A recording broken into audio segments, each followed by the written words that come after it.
একটু কি সময় হবে রাসূল সাল্লাল্লাহু আলাইহি ওয়াসাল্লামের তিনটি ভয়ঙ্কর হাদিস শোনার জন্য?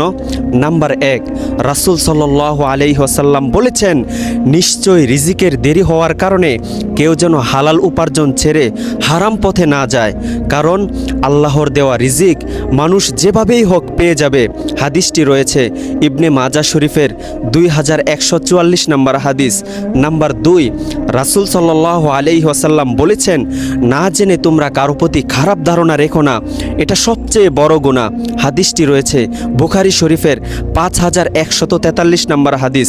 নাম্বার 3, রাসূল সাল্লাল্লাহু আলাইহি ওয়াসাল্লাম বলেছেন, আমার উম্মতের সবাইকে ক্ষমা করে দেওয়া হবে, তবে ওই সব লোককে ক্ষমা করে দেওয়া হবে না যারা পাপ করার পর তা অন্যের কাছে প্রকাশ করে দেয়।